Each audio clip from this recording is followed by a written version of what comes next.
আমাদের initial estimate ছিল যে 60,000 মিলিটারি ট্রুপস এটা ইলেকশনের ডিউটিতে থাকবে। এখন ওনারা বলছেন যে আরো বেশি 80,000 বা তারও ঊর্ধ্বে এটা করা সম্ভব হবে। ইন এডিশন প্রায় 8 লক্ষ পুলিশ, আনসার, কোস্টগার্ড, বিজিবি এরা তো থাকছেনই।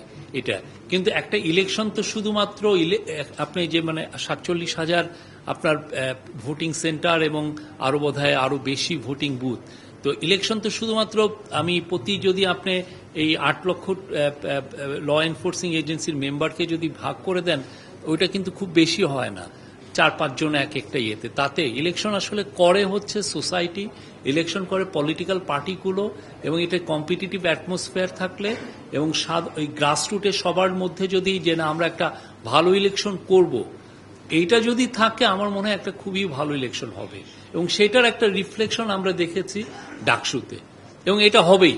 এটা এই জন্য হবে কারণ হচ্ছে যে মানুষের এখানে গভর্নমেন্টের কোনো পক্ষপাতিত্ব নাই।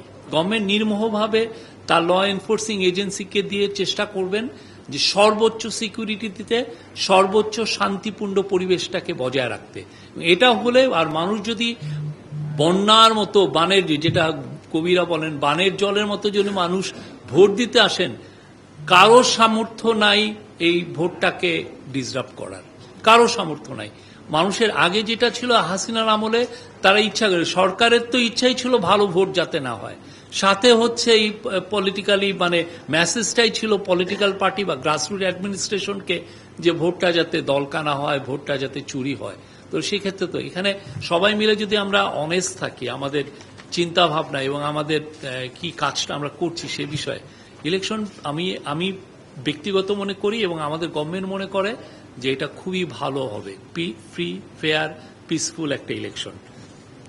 অনেক বক্তব্য আসছে, অনেক রিফর্মের কথা আসছে। আমি এটা এখানে আমার পার্সোনাল বক্তব্য, আমরা একটা রিফর্মের জার্নিতে ঢুকেছি, সামনে আরো রিফর্ম নিয়ে অনেক আলাপ হবে, অনেক ট্রায়াল অ্যান্ড হবে। একটা ইলেক্টেড গভর্নমেন্ট যখন টেক ওভার করবেন, অনেক কিছু এই রিফর্ম যেগুলো নিয়ে আলাপ হয়েছে সেগুলো কিছু কিছু মনে হবে যে হলো ছিল, কিছু কিছু মনে হবে যে না আরো একটু টাইটেন করা যেত, আরো একটু। সেটা আমার মনে হয় যে আমাদের এই কথাবার্তাটা এটা সামনে চলতেই থাকবে। এটা 1-2 দিনের বিষয় না, এটা 2-3 মাস 5 মাসেরও বিষয় না, এটা আরো 2-3 বছরের একটা বিষয়। এবং ইভেনচুয়ালি আমার যেটা মনে হয় যে will have a fantastic political settlement.